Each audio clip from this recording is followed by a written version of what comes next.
ரோமர் 13ஆம் அதிகாரம். எந்த மனுஷனும் மேலான அதிகாரம் உள்ளவர்களுக்கு கீழ்ப்படிய கடவன். ஏனென்றால் தேவனாலே அன்றி ஒரு அதிகாரமும் இல்லை. உண்டாயிருக்கிற அதிகாரங்கள் தேவனாலே நியமிக்கப்பட்டிருக்கிறது. ஆதலால் அதிகாரத்திற்கு எதிர்த்து நிற்கிறவன் தேவனுடைய நியமத்திற்கு எதிர்த்து நிற்கிறான். அப்படி எதிர்த்து நிற்கிறவர்கள் தங்களுக்கு தாங்களே ஆக்கினையை வருவித்துக் கொள்கிறார்கள்.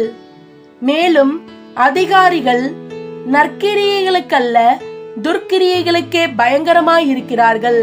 ஆகையால் நீ அதிகாரத்திற்கு பயப்படாதிருக்க வேண்டுமானால் நன்மை செய், அதனால் உனக்கு புகழ்ச்சி உண்டாகும்.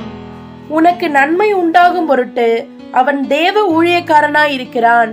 நீ தீமை செய்தால் பயந்திரு, பட்டயத்தை அவன் விருதாவாய் பிடித்திருக்கவில்லை. தீமை செய்கிறவன் மேல் கோபாக்கினை வரப்பண்ணும்படி அவன் நீதியை செலுத்துகிற தேவ ஊழியக்காரனாய் இருக்கிறானே.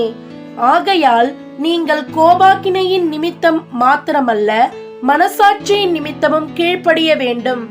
இதற்காகவே நீங்கள் வரியையும் கொடுக்கிறீர்கள். அவர்கள் இந்த வேலையை பார்த்து வருகிற தேவ ஊழியக்காரராய் இருக்கிறார்களே. ஆகையால் யாவருக்கும் செலுத்த வேண்டிய கடமைகளை செலுத்துங்கள்.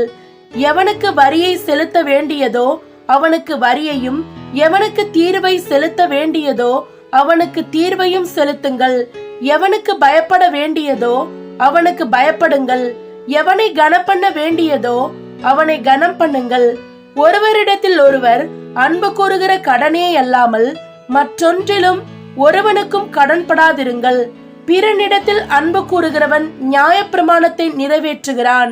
எப்படியெனில், விபச்சாரம் செய்யாதிருப்பாயாக, கொலை செய்யாதிருப்பாயாக, களவு செய்யாதிருப்பாயாக, பொய் சாட்சி சொல்லாதிருப்பாயாக, இச்சியாதிருப்பாயாக என்கின்ற இந்த கற்பனைகளும் வேறே எந்த கற்பனையும் உன்னிடத்தில் நீ அன்பு கூறுகிறது போல பிறரிடத்திலும் அன்பு கூறுவாயாக என்கின்ற ஒரே வார்த்தையிலே தொகையாய் அடங்கி இருக்கிறது.